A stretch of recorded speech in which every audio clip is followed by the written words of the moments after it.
Ever notice how 20 different brands sell what looks like the exact same camping stove on Amazon? Same design, same dimensions, same photo angle, wildly different names. Amazon private label camping gear now accounts for 58% of market share in the sports and outdoors category, and that number is not a coincidence. It's a system built around listings, not products, and once you understand how it works, you'll never look at an outdoor gear listing the same way again. Here's what 58% actually means. More than half of what you see when you search for camping gear on Amazon isn't a real brand in any meaningful sense. It's a logo, a listing, and a factory in Shenzhen that sells the same product to 50 other sellers with 50 other logos.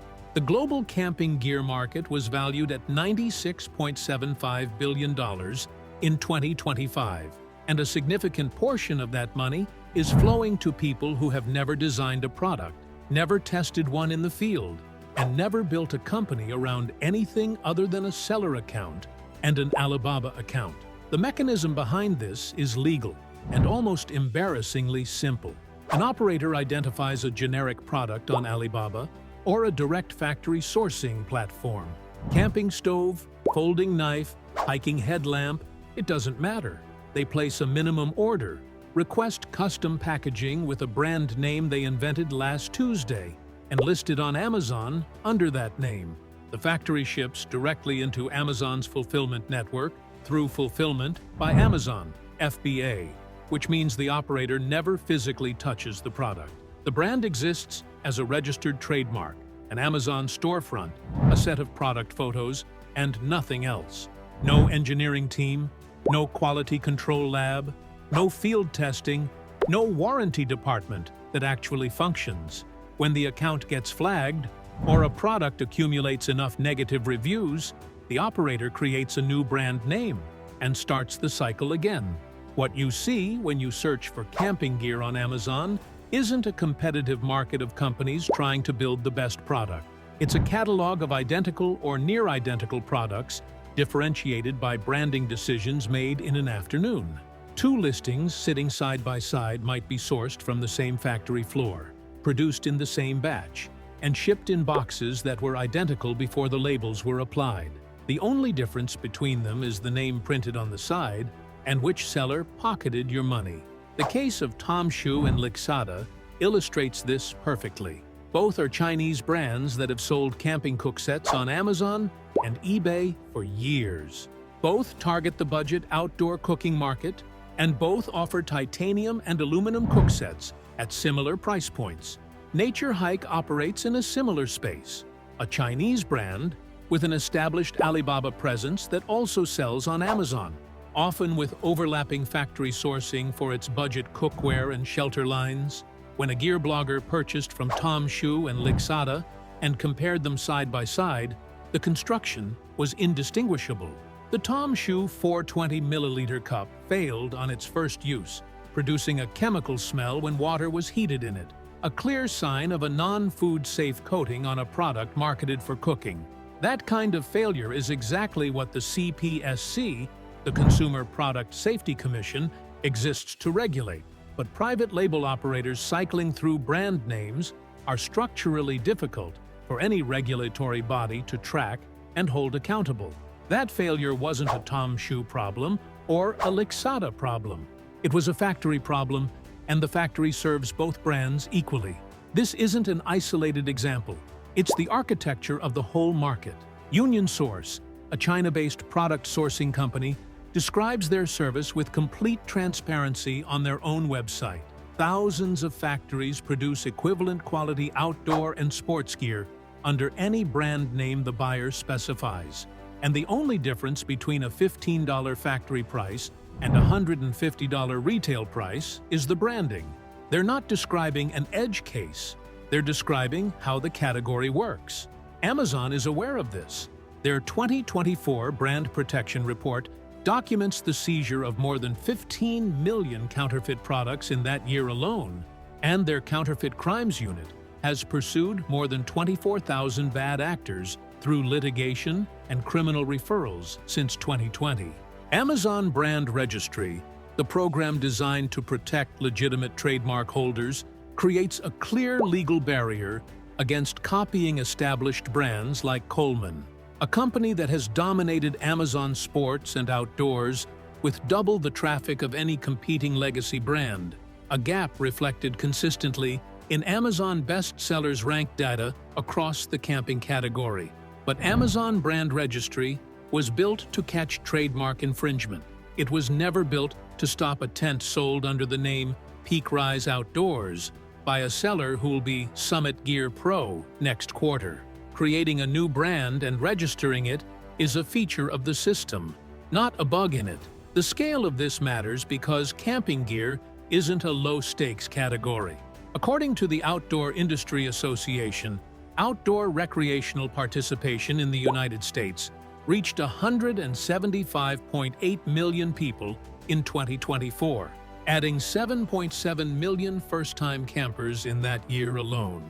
First-time campers don't know what a verified brand looks like versus a label on a generic product. They search Amazon for a tent under $100, see 400 reviews averaging 4.3 stars, and make a purchase based on information that may have been manufactured as deliberately as the tent itself. The structural weakness in that product is invisible until it matters. A tent sold under a private label brand with no disclosed fabric denier, no indication of whether it's 15 denier, 20 denier, or 30 denier ripstop nylon, no hydrostatic head rating, and no pole material in the listing isn't equipped to tell you what you're buying. It's equipped to sell.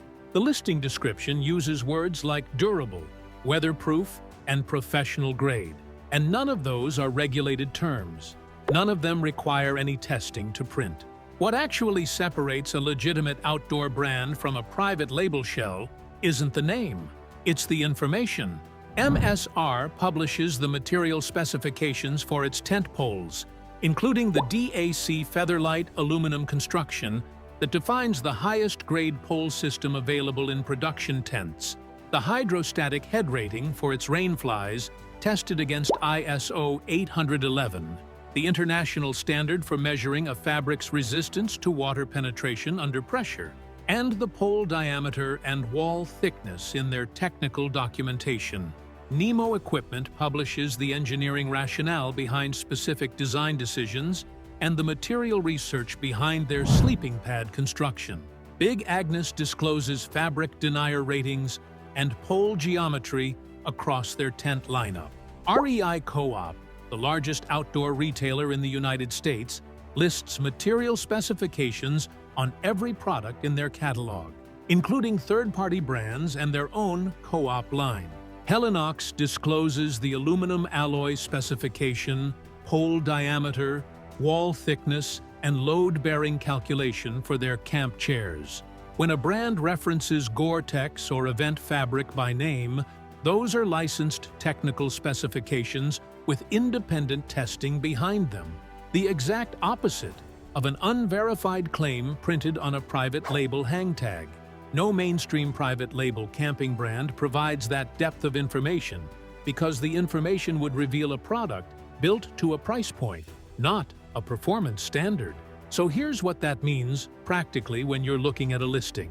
If a camping product on Amazon has a brand name you can't find anywhere outside of Amazon, that absence is information. A brand with a real product development history has a presence in outdoor publications, gear forums, and independent testing reports. A brand created last Thursday to move a container of Chinese cook sets has an Amazon storefront and a Shopify website built from stock photography. If the listing doesn't specify the fabric denier for a tent, the fill power and fill weight for a sleeping bag, or the pole material for any structure that has to hold a shape in wind, those omissions aren't an accident. They're a decision. The manufacturer knows those numbers. They chose not to include them because the numbers don't support the price. The camping gear market on Amazon isn't broken. It's functioning exactly as designed. And the design rewards listings over products, volume over quality, and new brand creation over engineering investment. 58% of what you see in that category exists Because creating a brand is cheaper than building one. The operators running this system aren't criminals. They're entrepreneurs using the platform correctly. The platform created the conditions for this outcome and profits from every transaction regardless of what the buyer actually receives. The way out of it is straightforward. Read the spec sheet before you read the brand name. Look for published material standards. Cross-reference the brand outside Amazon before you buy anything. And when a listing can't tell you what its product is made of, treat that silence as its most important specification. The material tells the truth. The brand name doesn't have to.